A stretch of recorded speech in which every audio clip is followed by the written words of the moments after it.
Assalamualaikum warahmatullahi wabarakatuh.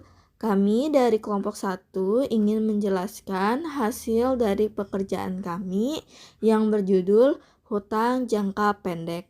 Sebelum kami menjelaskan, saya selaku moderator akan memperkenalkan anggota yang terlibat dalam pekerjaan kali ini.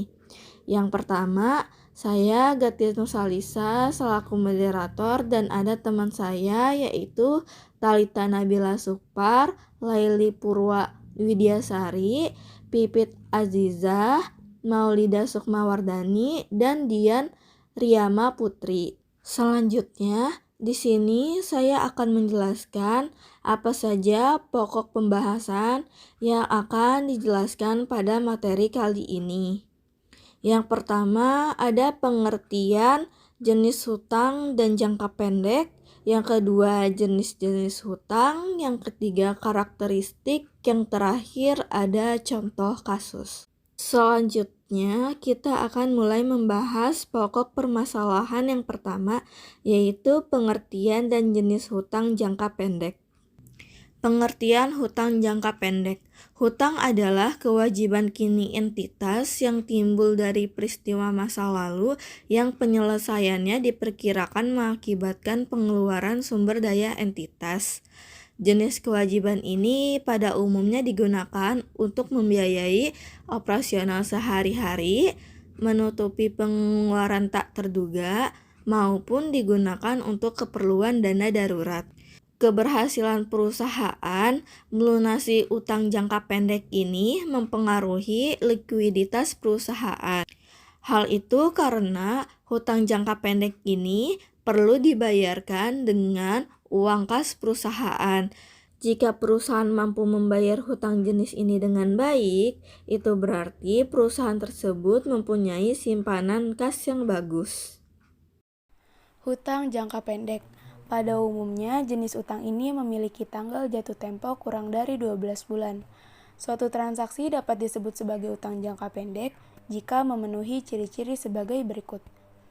Yang pertama, pembayaran jenis utang ini harus segera dilunasi. Oleh karena itu, utang ini juga mempunyai jatuh tempo yang telah disepakati bersama antara perusahaan dan pemberi pinjaman dalam waktu kurang dari 1 tahun. Lalu yang kedua, utang jangka pendek memiliki jumlah nominal yang jelas. Yang ketiga, utang jenis ini tersedia dalam 2 macam, yaitu yang memiliki bunga dan tidak berbunga, tergantung kebijakan yang diberlakukan oleh pemberi pinjaman. Yang terakhir, utang jangka pendek biasanya tidak perlu disertakan dengan jaminan. Jenis-jenis hutang jangka pendek. Yang pertama ada utang usaha. Utang usaha merupakan utang yang digunakan untuk membeli bahan baku agar kegiatan operasional perusahaan berjalan lancar. Bukan bank atau koperasi, tapi perusahaan berutang kepada supplier atau partner. Utang ini akan dibayarkan sesuai jangka waktu yang ditetapkan antara perusahaan dan kreditur di awal peminjaman. Lalu ada wesel bayar, sering disebut sebagai note payable. Liabilitas jangka pendek yang satu ini merupakan utang berupa catatan atau perjanjian tertulis antara satu pihak dengan pihak lain yang dibayarkan dalam kurun waktu tertentu, biasanya dalam 30, 60, atau 90 hari, tergantung dari kesepakatan di awal.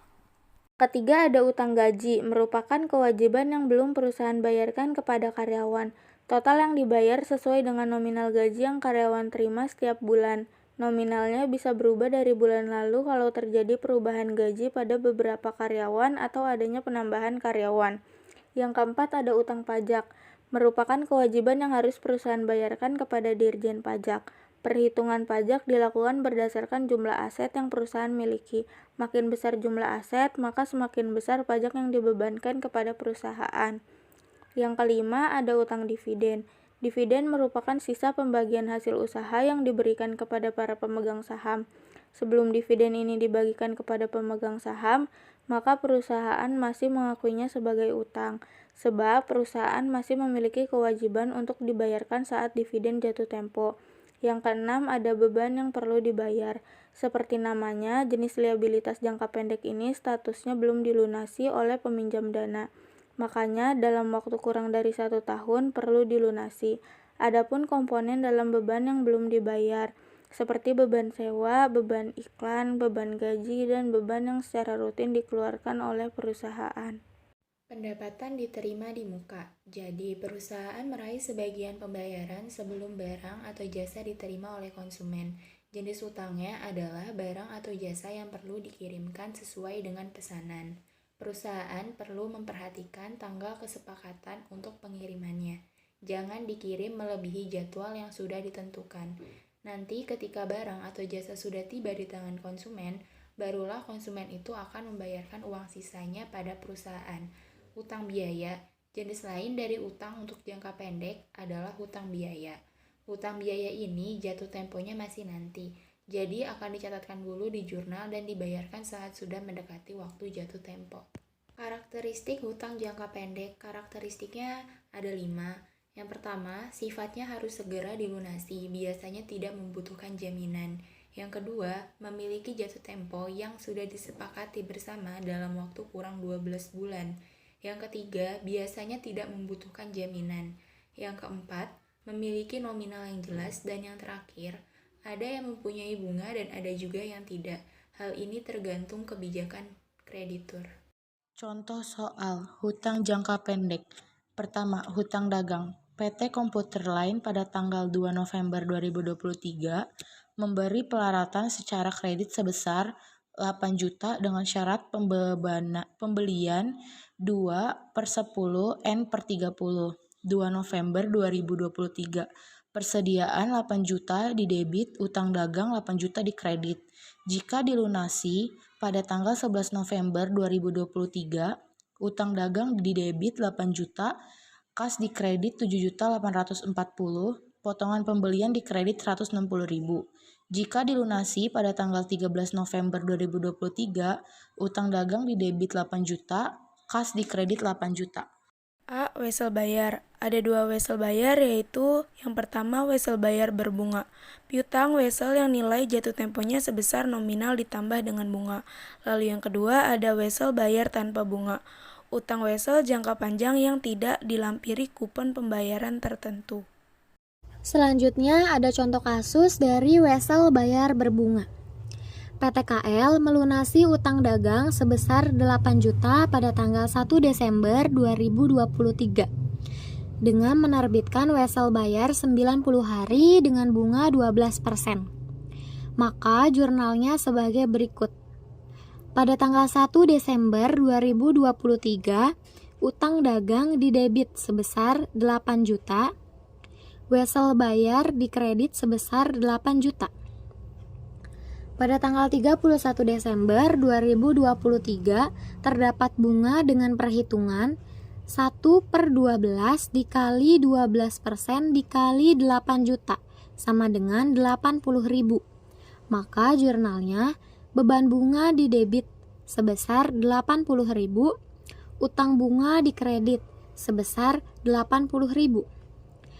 Pada tanggal 1 Maret 2024 wesel dilunasi. Maka jurnalnya wesel bayar didebit sebesar 8 juta, utang bunga didebit sebesar 80.000, beban bunga didebit sebesar 160.000, dan kas dikredit sebesar 8.240.000.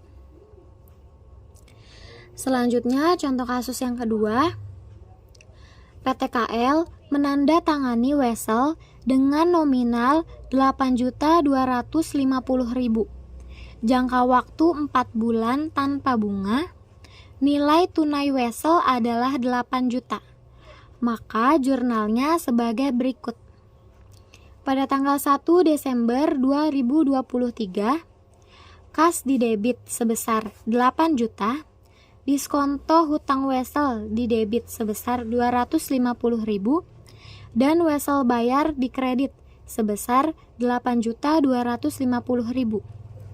Pada tanggal 31 Desember 2023 terdapat bunga dengan perhitungan 1/4 dikali 250.000 sama dengan 62.500. Maka jurnalnya beban bunga didebit sebesar 62.500 Diskonto hutang Wesel dikredit sebesar 62.500. Pada tanggal 1 April 2024, Wesel dilunasi. Maka jurnalnya, Wesel bayar di debit sebesar 8.250.000, beban bunga di debit sebesar 187.500, diskonto hutang Wesel di kredit sebesar 187.500, dan kas di kredit sebesar 8.250.000. Sekian materi yang kami sampaikan kali ini. Semoga dapat bermanfaat bagi kita semua. Terima kasih.